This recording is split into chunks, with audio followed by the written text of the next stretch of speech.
খানদানের 3 জনকে আমি কাফের প্রমাণ করে দেবো। তার মধ্যে 2 জন হলো, 1 তোহা সিদ্দিকী মহাশয়, নাম্বার 2 পীরজাদা কাসেম সিদ্দিকী মহাশয়। শুনলেন একজন জাহেল মূর্খ একজন মাওলানা বলে দাবি করে, তাকে মাওলানা বলতে ঘৃণা লাগে। নাম হলো আশিকুর রহমান সাহেব। এই আশিকুর রহমান সাহেব হলো একটা ফিতনাবাজ, একজন সমাজের মানুষকে ভুল বোঝাচ্ছে, সমাজের মানুষকে সে ভুল উপদেশ দিচ্ছে। কারণ সে একজন দালাল হয়ে অপরকে কি নিয়ে আক্রমণ করছে। এই আশিকুর রহমান সাহেব এ নিজেকে ভাইরাল করার জন্য চুটকি একটা মৌলবি দাবি করে, চুটকি ব্যক্তি, এর কোনো দাম নেই, এর কোনো দাম নাই। নিজেকে ভাইরাল হওয়ার জন্য এই রকম বক্তব্য দিচ্ছে। ভিডিওতে কি শুনলেন যে 3 জন ব্যক্তি কাফের প্রমাণ করবে। আশিকুর রহমান সাহেব যে কাফের কাফের অলরেডি যারা ব্যারেলিপন্থী মানুষ অলরেডি তোমাদেরকে কাফের ফতোয়া দিয়ে দিয়েছে, তোমাদের কাফের ফতোয়া দিয়ে দিয়েছে। আগে সেই ফতোয়া আগে তোমরা খারিজ করো, তারপরে তুমি ফুরফুরা শরীফে 3 জন ব্যক্তির নামে কাফের ফতোয়া দেবে।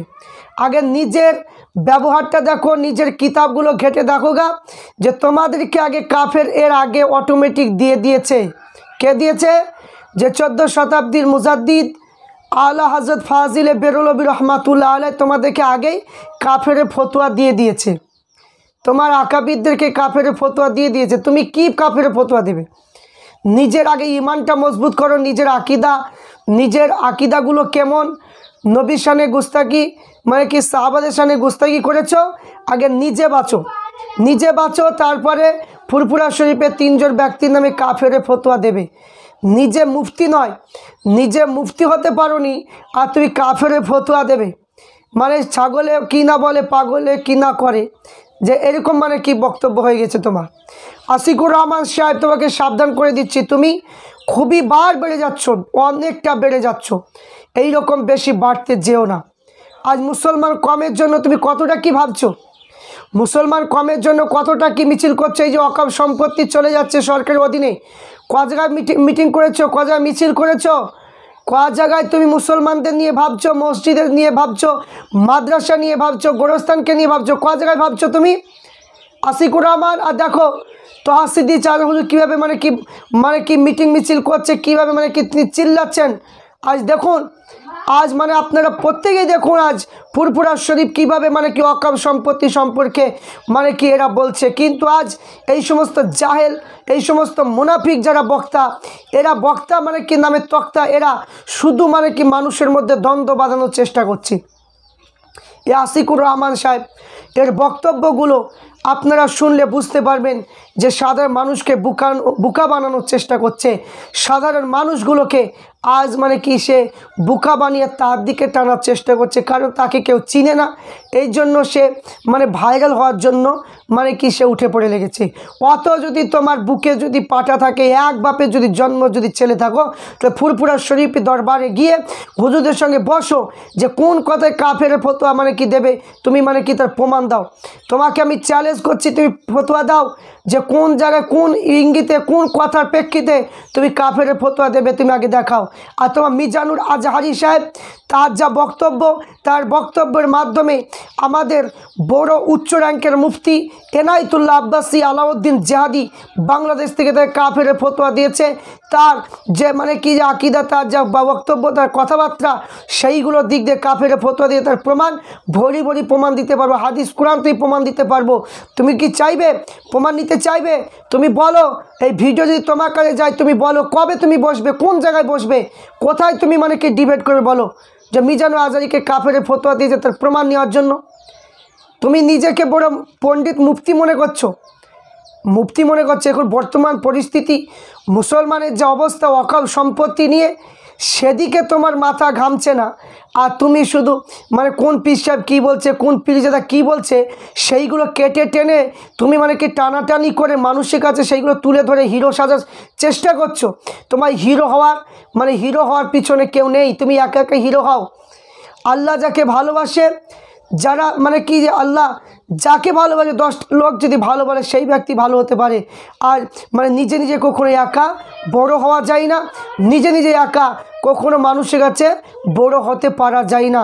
এই জন্য তুমি মানে কি পরিকল্পনা করেছো যে ফুরফুরা শরীফের পীর সাহেব পীরজাদারা এরা মানে কি বিশাল মানে কি মানুষ এদেরকে ভালোবাসে, এদের মানে কি মোবাইলে প্রত্যেক মোবাইলে এদের বক্তব্য, এদের মানে কি যে মিটিং মিছিল সব জায়গায় ভাইরাল। এই জন্য তাদের বিরুদ্ধে বলতে গেলে আমিও একটু ভাইরাল হব, এই শখ তোমার জেগেছে।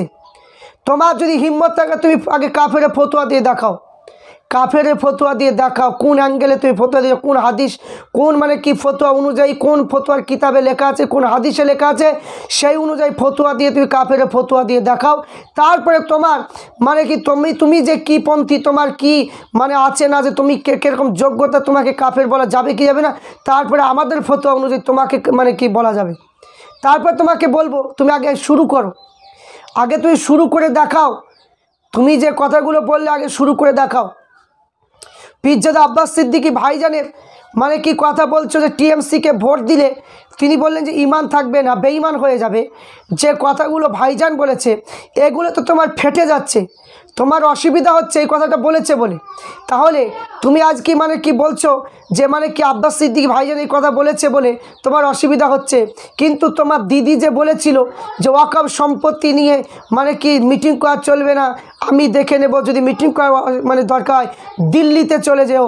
কিন্তু তোমার দিদি যে আবার মানে সরকারি পোর্টাল বেরিয়েছে, উম্মুদ পোর্টালের মধ্যে আপনার এই মসজিদ মাদ্রাসার সম্পত্তি সব মানে কি মানে আপনার খতিয়ানের মধ্যে আনতে বলছে। কেন বলছে এই আসিকুর রহমান সাহেব, কেন বলছে আজ ওয়াকফ সম্পত্তি চলে গেল, আজ মিটিং মিছিল মানে সব বন্ধ, আজ মানে কি সরকার অধীনে চলে গেল, তাহলে তুমি কি বলবে, তুমি কি বলবে বলো? তুমি তো মুসলমান নামে একটা কলঙ্ক মনে হচ্ছে। আজ তুমি মানে কি সেইগুলোর বিরুদ্ধে বলতে পারো না, সেইগুলোর বিরুদ্ধে বলতে পারো না। আজ হুমায়ুন কবির মহাশয় আজকে বাবরি মসজিদ করে বলছে, তার বিরুদ্ধে তাকে সাসপেন্ড মানে কি করে দিল, কই তার বিরুদ্ধে ক্ষমতা আছে, বুকে ক্ষমতা আছে এইগুলো মানে কি বলার? সে ক্ষমতা তো নেই, শুধু ফেতনা ছড়ানি ক্ষমতা তোমার মধ্যে আছে। তা আসিকুর রহমান সাহেব তোমার চ্যালেঞ্জ দিয়ে বলছি, তুমি একবার বলো যে কাসেম সিদ্দিকী ভাইজান কি আব্বাস সিদ্দিকী ভাইজান কি মানে কি যে ভাইজানই হোক কি চারজন হুজুর হোক তাদের বিরুদ্ধে কাফের ফতোয়া লাগাও।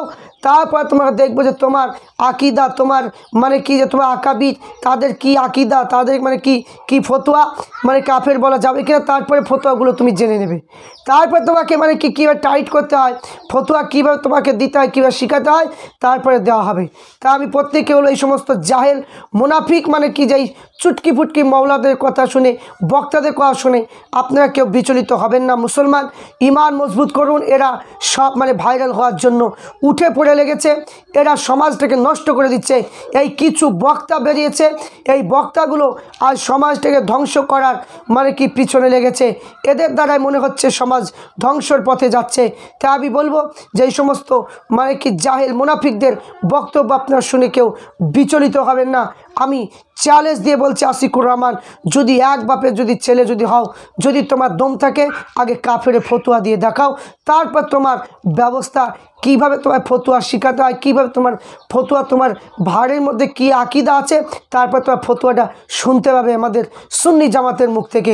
এমনিতেই অটোমেটিক মানে কি যে রেসবিজ মানে কি মানে দরবার থেকে তো এমনিতেই কাফেরে ফতোয়া নিয়ে বসে আছো, তারপরে আওয়াজ দিয়ে শুনতে পাবে। আমি প্রত্যেককে অনুরোধ করব ভিডিওটা বেশি বেশি শেয়ার করে আসিকুর রহমান সাহেবের কাছে পৌঁছে দেওয়া।